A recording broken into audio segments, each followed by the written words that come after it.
Vasco the gamma एक ऐसा नाम जिसे यूरोपीय देशों से भारत की भूमि तक समुद्री रास्ता खोजने का श्रेय दिया जाता है।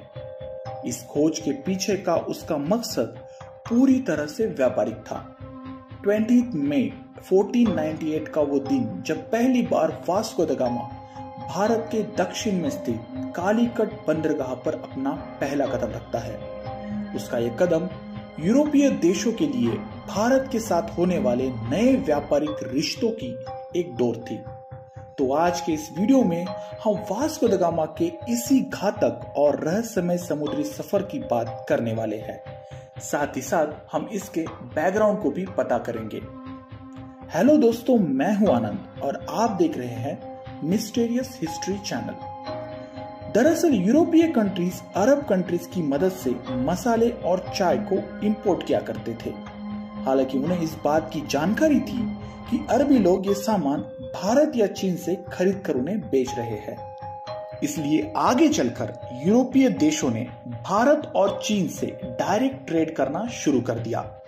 मगर देखा जाए तो ये भूमार्ग इतना आसान भी नहीं था।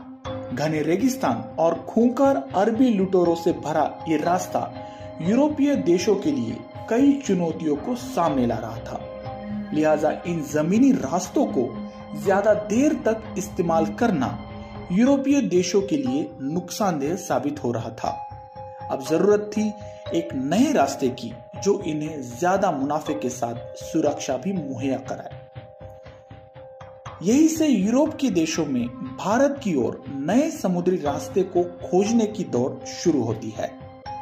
इसी कश्मकश में इटली के क्रिस्टोफर कोलंबस ने भारत के समुद्री रास्ते के लिए पहला अभियान चलाया, लेकिन अटलांटिक ओशियन में आते ही वो भटक गया और भारत के बजाय एक नए द्वीप की तरफ बढ़ा, जिसे आज हम अमेरिका महाद्वीप के नाम से जानते हैं। जब कोलंबस अमेरिका के तट पर पहुंचा तब उसे ये भारत न होने का जरा सा भी शक नहीं हुआ। ये नई जमीन भारत ही है, ऐसा उसे यकीन था। वैसे कोलंबस का ये समुद्री सफर भी काफी दिलचस्प है। उनके ऊपर मैंने एक सेपरेट वीडियो ऑलरेडी बनाया हुआ है, आप आई बटन पर क्लिक कर उसे देख सकते हैं। चलिए बढ़ते हैं वीडियो के अगले कंटेंट की तरफ। तो दोस्तों, वास्को द गामा का सफर कोलंबस के सफर के 5 साल बाद शुरू होता है। 1469 में जन्मे वास्को द गामा की करियर की शुरुआत समुद्री व्यापार से ही होती थी। उसके पिता एस्तेवाओ द गामा एक महान नाविक थे, जिन्हें पुर्तगाल राजा की तरफ से नाइट की उपाधि से नवाजा गया था। बचपन से ही वास्को द गामा का जीवन अपने पिता के साथ समुद्री व्यापार में गुजरा, जिसे उसने आगे चलकर अपना पेशा बना लिया। भारत की तरफ सफर की शुरुआत। यूरोप में यह बात अब तक तो साफ हो चुकी थी कि कोलंबस का खोजा यह समुद्री रास्ता भारत का नहीं बल्कि नए क्षेत्र अमेरिका का है। लिहाजा भारत के समुद्री रास्ते की खोज अभी भी अंधेरे में थी। इस नए मुकाम को पाने की कोशिश वास्को द गामा ने 8 जुलाई 1497 में की। मध्यम आकार के 3 जहाज और करीब करीब 100 लोगों के बेड़े के साथ वास्को पुर्तगाल के लिस्बन बंदरगाह से अपने सफर की शुरुआत करता है। 15 जुलाई को कनेरी द्वीप से गुजरते हुए उसका ये बेड़ा 26 जुलाई को केप वर्ड द्वीप से सेयो टियागो पर पहुंचता है। ये उसके इस लंबी सफर का पहला विश्राम था। कुछ दिन आराम करने के बाद 3 अगस्त में वास्को द गामा का बेड़ा फिर से सफर के लिए तैयार था। हालांकि इस सफर की शुरुआत कुछ खास नहीं हुई। समुद्री तूफान और बड़ी बड़ी लहरों की वजह से जहाज पर खड़े रहना भी मुश्किल हो रहा था। हवाएं इतने जोरों पर थी कि उड़ जाने के डर से नाविक अपने आप को रस्सी के सहारे जहाज से बांध रहे थे। जहाज इतनी आवाज कर रहे थे कि मानो अगले ही पल टुकड़े टुकड़े हो जाए। समंदर के इस रौद्र रूप को देख वास्को द गामा के नाविक पूरे घबरा जाते हैं। वे वास्को से वापस पुर्तगाल चलने की विनती करते हैं, लेकिन वास्को उनकी इस बातों को ये कहकर खारिज कर देता है कि या तो आप करेंगे या फिर मरेंगे। वास्को के इस दृढ़ निश्चय को देख नाविकों के बीच आंतरिक विद्रोह उमड़ पड़ा, जहां कुछ चुनिंदा नाविकों द्वारा बाकी नाविकों को वास्को के खिलाफ भड़काया जाने लगा। जब यह बात वास्को के कानों तक पहुंची, तब उसने तुरंत उन सभी विद्रोहियों को बंदी बना लिया। वास्को के इस कदम ने जहाज पर हो रहे इस आंतरिक विद्रोह को पूरी तरह से कुचल दिया। इस तूफान के चलते वास्को के 3 जहाजों को बहुत बड़ा नुकसान हुआ था। उनमें कई जगह छेद हुए थे।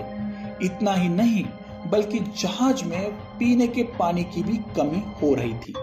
ऐसी स्थिति में वास्को का बेड़ा एक नदी के किनारे पहुंचा। चारों तरफ खारे समंदर के बीच मीठे पानी का मिलना किसी अमृत से कम न था। लिहाजा वास्को और उसके नाविक साथियों ने यही अपना बेड़ा डाला। इसी बीच तीनों जहाजों का बारीकी से निरीक्षण किया गया, जिसमें यह बात सामने आई कि उनका एक जहाज सेनेट मिगवेल आगे के सफर के लिए बिल्कुल कमजोर हो चला था। इसलिए उसे वही छोड़ उसके नाविकों को बाकी बचे 2 जहाजों पर शिफ्ट किया गया। अफ्रीकन कॉन्टिनेंट के तट के साथ चलते हुए वास्को का बेड़ा मिलिंदा पहुंचा। यहाँ के राजा और लोगों ने उनका तहे दिल से स्वागत किया। कुछ दिन रुकने के बाद वास्को वहां के राजा से आगे बढ़ने की इजाजत मांगता है। इस पर मिलिंदा के राजा उसे और 3 महीने रुकने को कहते हैं, क्योंकि समंदर में उठा ये तूफान अगले 3 महीने यूं ही चलने वाला था। वास्को पहले ही अपना एक जहाज गवा चुका था, लिहाजा बाकी बचे 2 जहाजों को खतरे में डालना उसे कतई मंजूर नहीं था। इसलिए उसने राजा की इस बात पर गौर किया और वही रुकने का फैसला कर दिया। इन 3 महीनों में उसने अपने जहाजों की अच्छे से मरम्मत कराई, खाने पीने की चीजों को जमा किया और खासकर अपने नाविकों का हौसला बढ़ाया। 3 महीने के लंबे विश्राम के बाद वास्को का सफर भारत की तरफ फिर से शुरू हुआ। वास्को ने मिलिंदा से एक और नाविक को साथ लिया था, जो उन्हें भारत की भूमि का रास्ता बताने वाला था। देखते ही देखते 19 दिन हो गए। एक दिन सुबह मिलिंदा से आए उस नाविक ने वास्को से ये कहा कि शायद हम भारत की जमीन से केवल 1 दिन की दूरी पर है। अगली सुबह हमें धरती के दर्शन हो सकते हैं। उसकी इन बातों को सुन वास्को को रात भर नींद नहीं आई। वो रात भर अपनी निगाहें पूरब की तरफ लगाए बैठा रहा। उसकी आंखें वो लम्हा खोना नहीं चाहती थी जो उसे भारत की भूमि का दीदार कराने वाली थी। सुबह होते ही जहाज पर नाविकों का शोर सुनाई देने लगा। वो जोरों जोरों से भूमि भूमि भूमि चिल्लाने लगे। दूसरे क्षण जहाज के पायलट ने वास्को के सामने सर झुकाया और अपनी कांपती हुई उंगली से पूरब की तरफ इशारा करते हुए कहा, कैप्टन, वो रहा भारत। वहां मौजूद सभी नाविक खुशी के आंसू रो रहे थे। वास्को ईश्वर को धन्यवाद देने के लिए घुटने के बल बैठ गया। ये नजारा वाकई में दिल दहला देने वाला था। आखिर वास्को ने वो पा लिया था जिसका वो सालों से भूखा था। 20 मई 1498 को भारत के खाली कट पर वास्को का सफर खत्म होता है। यहाँ पर हर वो चीज थी जिसे यूरोपियन लोग खरीदा करते थे। साथ ही साथ उसे ऐसी कई नई चीजें दिखी जो यूरोप के मार्केट में बड़े दाम पर बेची जा सकती थी। 3 महीनों के लंबे व्यापारी अभियान के बाद वास्को ने वापस अपने वतन पुर्तगाल जाने का फैसला किया। अपने वापसी सफर में उसने आधे से भी ज्यादा नाविकों को खो दिया था। वो आया तो था 100 के साथ, मगर वापस लौटा 55 के साथ। ब्रिस्बेन वापस पहुंचते ही उसका जोरों से स्वागत किया गया, और हो भी क्यों ना, पूरे यूरोप में एक वो ही था जिसे भारत की तरफ जाने का समुद्री रास्ता पता था। इस अचीवमेंट के चलते पुर्तगाल के राजा ने उसे अपना गवर्नर नियुक्त किया। उसके आगे वास्को ने भारत की ओर 2 समुद्र यात्राएं और की। अपनी तीसरी यात्रा के दौरान 24 मई 1524 को एक बीमारी के चलते वास्को की मौत हो जाती है। वास्को द गामा एक महान नाविक था। उसके भारत के समुद्री रास्ते को खोजने की कहानी वाकई साहस से भरपूर मानी जाती है। भारत में हरी मिर्च को लाने में वास्को का ही हाथ था। इससे पहले भारत में रसोई के लिए काली मिर्च का उपयोग होता था। तो ये थी वास्को द गामा की समुद्री सफर की कहानी। आपको ये कहानी कैसी लगी कमेंट बॉक्स में जरूर लिखें। वीडियो अच्छा लगे तो प्लीज इसे लाइक कर अपने दोस्तों में शेयर करना ना भूलें और ऐसे ही इंटरेस्टिंग वीडियोस को देखने के लिए चैनल को सब्सक्राइब कर बेल आइकन दबाएं। तो मिलते हैं अगली वीडियो में ऐसे ही किसी इंटरेस्टिंग टॉपिक को लेकर। तब तक के लिए धन्यवाद।